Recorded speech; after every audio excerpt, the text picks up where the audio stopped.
Guys, when I talk about shadow work, when we do this self-inquiry and we understand our emotional triggers, right? Something happened to us in the external, but we go inside, we understand what kind of insecurity has been triggered, what kind of fear, what emotional wound has been activated, and is it still there in the subconscious mind, controlling our behaviors, our emotions, our feelings and thoughts.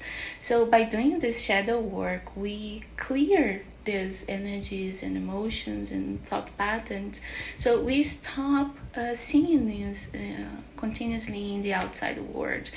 But what I tell you in this shadow work process is that it's awesome if you do it because you're gonna heal, but also it doesn't mean that because you're healing yourself you have to stay in toxic environment and relationships, especially in romantic relationships where we exchange so much, right? And it's so much can be awakened inside of us. It's perfect for shadow work. But by healing inside yourself, you get more empathy towards your partner as well. You get more compassion because you understand they are only thinking, behaving from their own insecurities and trauma. But if they don't share the same kind of empathy, if whenever you try to talk to them, they neglect your feelings, they get very defensive, they deflect, sometimes they even get really irritated and angry. They shut down. It's impossible to have a conversation with somebody like this. It's impossible to grow together because clearly they're not ready. They don't have the emotional intelligence or maturity needed to do this inner work and to share this with you. But please don't see this as a sign for you to stop doing your inner work. It's actually the opposite. Continue to do it. It's not because somebody is not interested in growing that you have to stop your own process, your own evolution, your own well-being, right? Walking in eggshells and shutting your voice and just, swallowing your pride and continuously submit yourself to this kind of very negative and oppressing situations.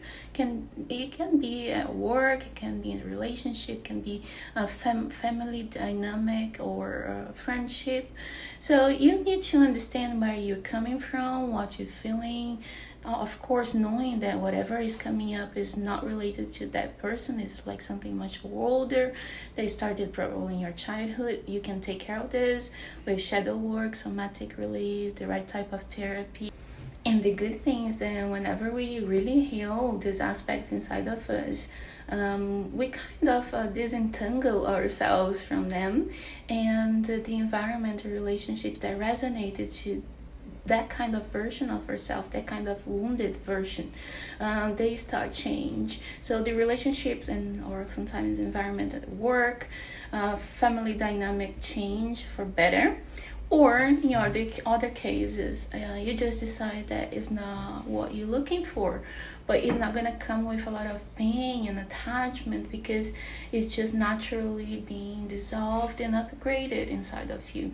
So it's common. Sometimes I have clients, they really say they love someone, they're really in love with somebody, but what's happening is that trauma bonding, and once you clear the trauma, there is no bonding, right? So continue to do your work, take care of yourself, improve your confidence, your well-being, your peace, and know when it's worth to stay with somebody in a job or in a relationship.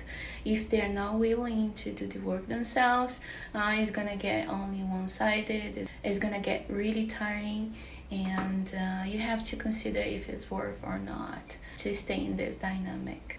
So whenever you're doing this inner work, whenever you taking care of yourself, the good thing is that it's gonna reflect outside.